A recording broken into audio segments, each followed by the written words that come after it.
Hey folks, it's me again today. I'm going to the Ligeia resurrected and yes, another fellow gothic YouTuber, so I hope you enjoyed the video. Leave a like, comment below, go check out her content, subscribe to my channel, and please, for the love of God, follow me on Amino on TikTok. Let's begin. Sorry folks, I had to take care of a few personal life things. Let's begin. So what really Edgar Allan Poe said, still one of the greatest gothic writers of all time. I love his book, The Raven. Nevermore. I love it when Christopher Lee reads it. There's a YouTube video out there. I recommend you watch it. Oh, you have the Ozzy Osbourne glasses. Good. That's good. Nevermore. Nevermore. And so specifically today, what I wanted to do was address a lot of the myths and misconceptions. Imagine if that was me just sitting in my house one day at one night. If me and Sierra were married, I'd just be sitting there, be like, and you know what? I get it. That the angels named Sierra. Figures in history and in literature of all time. So naturally, there are going to be a lot of misconceptions about him, and it doesn't really help that someone who hated his guts to death so badly wrote somehow turned out to be one of the most amazing gothic writers of all time. Stand up for himself. By the way, I am wearing a... So it's basically you defending the dead, basically. Fantastic. Yeah. I just had to get my paws on it. Had to. So without further ado, I am going to get into... Let's get started. Common misconceptions and myths about Edgar Allan Poe. Misconception number 1. Edgar Allan Poe was only a poet. Okay. It really A poet. gets on my nerves whenever I see So- people online be like, oh my so God, he was- Edgar Allan Poe is like my favorite poet ever. Like, that's all he ever did. Because that's not all he ever did. Oh, when you think of poetry, you think of William Shakespeare, which I still love William Shakespeare's work. Even just by looking at the table of contents, that his short stories... I love how the people back in the days wrote. It's like tis the lead, tis. Because that's literally how people wrote. My goodness. So, that myth is busted. Misconception number 2. Edgar Allan Poe was all about the horror stories. All about the macabre. All about the spooky, scary stuff. Exactly. Yeah, I hate to break it to you, but... He wasn't. He was just... He was not all about... Exactly. He did other things. He is most well known. Exactly. He did other Other stuff. Wouldn't necessarily consider to be Like I said. a horror story. And he even wrote some science fiction, and believe it or not, he actually wrote comedies. Fun fact, Poe was really big on puns. He loved coming up with puns. Comedic puns. Gives you a little bit of background into his sense of humor. He did Yep. have a really joyous sense of humor and joyous personality. Another misconception about Edgar Allan Poe is that he was a drunk and or a druggie. So, this one really gets my go sometimes. I'm sorry, but it does. What's sad about this? But nobody knows if he really drank or even really did drugs. Nobody knows. Don't even want to get into that. But anyway, many of Poe's friends did stand up for him and say that he was sober most of the time. However, his enemies would say that he was... Talk shit about him. And also, with how hard he was working to write, he couldn't afford to be intoxicated on drugs or alcohol while he was writing. Like, a lot of people think when they read his work, oh my god, he must have been drunk or high when he wrote this. Who the hell would write something like this? Oh my god. Fuck off, Hipsterella. And I did touch on this on my video about absinthe misconceptions, but I'm going to touch on it once more. Edgar Allan Poe was not an absinthe drinker. He certainly was not. Now, around the time that it was coming to the United States, it wouldn't have been around long enough for him to develop a habit of drinking it. So, he's not an absinthe drinker. I'm sorry. Really hate to disappoint all you people who made The guy wasn't an alcoholic. With absinthe, because you think that Edgar Allan Poe drank absinthe, but he didn't. Exactly. I'm really sorry. Sorry. Truth hurts, don't it? Myth number 4. He was expelled from the University of Virginia. That is not true. he did not have enough financial support Exactly. to continue going to school, so he only went for 1 year. For a year. There you go. He didn't get expelled. Okay? Okay. All right. That's right. Edgar Allan Poe was a college dropout. Another myth, that he was expelled from West Point for attending drill in the nude. That is not true. He was expelled for failing to attend his classes and drill. Exactly. Failing to attend does not mean he showed up nude. Just saying. I mean, Exactly. come on. So, everyone, I really hope you enjoyed that video about the top misconceptions about Edgar Allan Poe that were really getting on my nerves.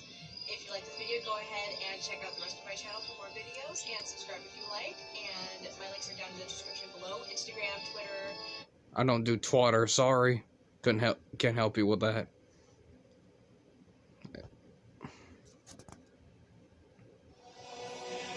I don't do Facebook and Twitter and Patreon.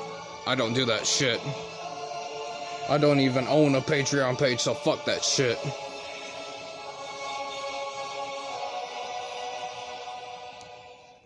Check it out, look, I'm wearing an Edgar Allan Poe t-shirt. Nevermore. Yeah, it's awesome. I love it. I think it's super artistic and cool. I felt it was appropriate to wear for this video since I'm talking about Gothic literature. Awesome. And if you guys want to snag one of these t-shirts, go ahead and there's a few several ones out there. Just type in Edgar Allan Poe t-shirt in the search bar thingy and you should find it. Yeah. There should be some on TeePublic. So today I'm going to be making a very Just go on TeePublic's website, type in Edgar Allan Poe, and there should be several of them on there. He talked about how Gothic literature wasn't as widely talked about as I thought it should be. There's actually Gothic vampiric literature. Video, I got tons and tons of although there is some underrated books out there. Gothic literature. So, here I am. I'm going to be defining what Gothic literature is. I will be identifying its key elements, and I will give you guys a list of suggested reading. Now, some of the essentials in the collection, or I guess that list or something like that, I don't exactly have.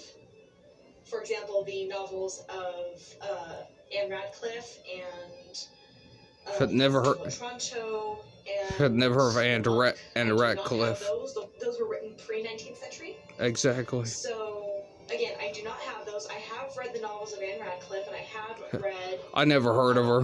The Castle of Otranto, but I just don't have those in my possession. I have yet to I read Gothic books that rarely get talked about. Next paycheck, I'm going to snag copies of all of those so I can keep them in my It's like the emo kid of the household. They rarely get talked about. It's like, oh, it's just a phase. They'll get over it. No, you don't get it. It's a lifestyle. It's a feeling.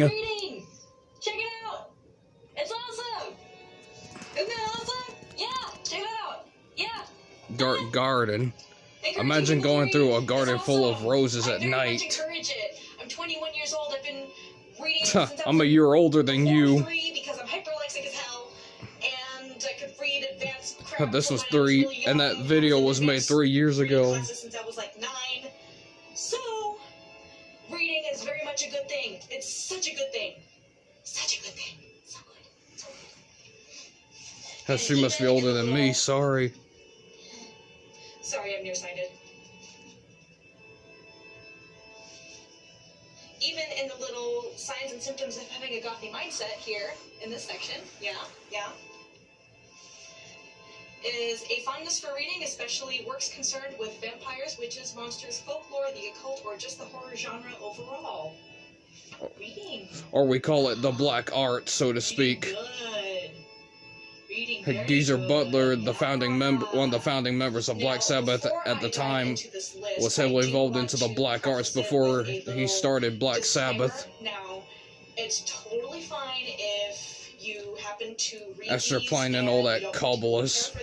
That's fine. And then that's the beauty of life, is that everyone's and then Geezer suggested the name Black Sabbath, and then everybody was like, "Oh, that was a good. Oh, that's a good name." And if Gothic literature this was the late totally fine. However, and this was back in the late '60s before Sabbath kind of even cranked out their debut album. Influence on our culture, I think, this is no offense to you guys at all, is a tiny bit ignorant. It's okay if you don't like it. That's fine. I'm not going to be offended if you don't like it. Certainly not. I'm not going to tell you, oh my god, you're not goth enough for me. Stay away. Be gone. Oh, I'm so irritated. You don't like and we all know how the elitist You ass don't bags so operate. horrible. Ew. I'm not going to be doing that. If you don't like it, that's fine. But, like I said, disregarding its significance to me is a tiny, itty-bitty bit ignorant, just a little bit. Just a tiny bit. Just saying. As I explained in my last video, Dead Can Dance named one of their albums after a work by Charles Baudelaire, so... Yeah. Come on. Give me a break here, man. People always Anyway, give so metal without bands further all the ado, crap I am about, going to oh, get dude, into it sucks, it's all the definition, production, it's all the elements, and the reading list of production, oh, why is everybody all branching out and everything? No, Sabbath was doing that before when they released their album Technical Ecstasy back in 1976. Of fear, horror, death, and gloom, as well as romantic elements such as nature, individuality, and very high emotion. Sounds pretty intense, And to right? buy that out, I really and to dig buy it. Now, let's talk by about that album, what they were elements experimenting are included with in different goth sounds and literature. keyboard. Now, just because Or it's, and yes, Brian May was in the studio with them. doesn't mean that it's not really Brian May, the same guy from Queen. It can include these elements, but it doesn't need to have. And trust me, you should buy the shit out of that album. Yeah, makes sense. So, the elements of Gothic literature can include... I mean, sure, it's be consistent every now and then, but you get burned out by doing the same thing over and over and over again. It gets annoying. Supernatural beings or monsters such as ghosts, vampires, zombies, and giants. Yeah. Curses or prophecies. Damsels in distress, heroes, romance, and intense emotions. And also the supernatural. The supernatural. And in some earlier works, The supernatural could become real, my friends. That members of the clergy are depicted as evil. For example, the monk, and also The Hunchback of Notre Dame by Victor Hugo. The Hunchback of Notre Dame, I seen the Disney film of it when I was young, when I was little. You guys, I am going to give you a list of suggested reading. So if you really want to get back, It's basically a child that had Down syndrome when he was a baby. Then Radcliffe took him in and raised him since. Yeah, the guy had his mom butchered.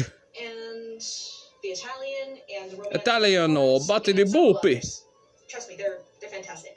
Go read. Capazza, caprese.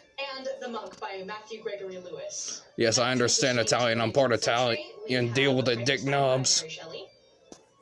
Very exciting read. Not only is it considered a piece of Gothic literature, it is also Frankenstein. the first science fiction novel.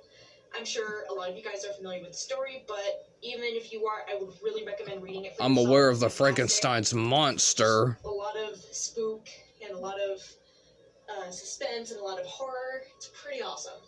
Wuthering Heights by Charlotte Bronte. And this has some ghosts, some spooks, Emily some Bronte. drama, certainly, and Emily Bronte. Pretty good. I need to check that out one Not my day. favorite of the Gothic novels, certainly, but it is a good read. And then, of course, you have Jane Eyre. Jane Eyre. Good one. Governess goes off to a spooky house. What could possibly go wrong? Imagine reading all these Gothic books while King Diamond is blaring in the background singing Abigail! Now that would set the tone. It better reflects the theme. Quite obsessed with Gothic literature to the point where it affects her imagination and her personal life a little bit. And that book would be Northanger Abbey. Jane Austen. And of the novels that Jane Austen has written, Northanger Abbey is definitely my favorite. Definitely my favorite. And of course, this wouldn't be a reading list of Gothic literature without Edgar Allan Poe. Nevermore. The Complete Tales.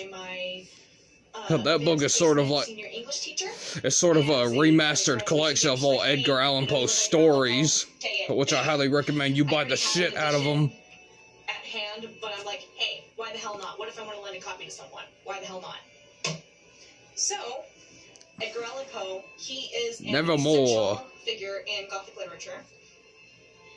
And stories by him I'd recommend reading that really have that Gothic feel.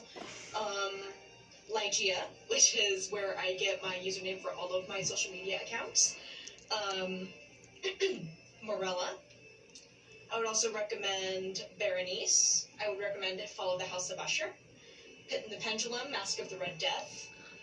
Red Death, funny, can imagine where a certain metal band got that idea from. Oval Portrait, and Murders in the Rue Morgue. And of course we can't You'd be surprised how many bands have been ripping off Gothic literature and claim that as inspiration. And I mentioned this one before, but he's pretty close to the same period as Edgar Allan Poe.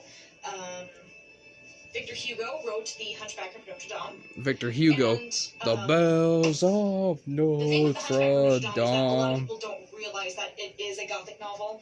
Think about the setting, which is the Cathedral of Notre Dame in Paris. With some cunt tore it down. Story. There's I told you it's a bit of a love square going on. I told you it's Muslim terrorism. Well, not after necessarily, but anyway, you'll get it. It's pretty intense. I'm sure that you guys are familiar with the Disney Muslim film adaptation, but yes, that's the one I grew up watching. A little bit toned down from the actual novel. You gotta remember, it's a Disney film. They love milking the crap out of every film they grab. They obviously did have to make some changes. It's like the modern record industry. They grab and swallow up everything that moves. A little more appropriate for children, or young adults, or whoever the hell wanted to watch it. Anyway, check this out. It has become one of my favorite Gothic novels ever. It's pretty rad. It's pretty rad. Fondly coming from Edgar Allan Poe's horny French literary cousin are the works of Charles Baudelaire. Charles Baudelaire. A video about Charles Baudelaire, and if you want to check that out, I will leave a link. Never heard of him, but anyway, I'm gonna leave the video right here. Hope you enjoyed the video. Leave a like, comment below, subscribe to my channel, and please, for the love of God, follow me on Amino on TikTok, and I'll see you next video.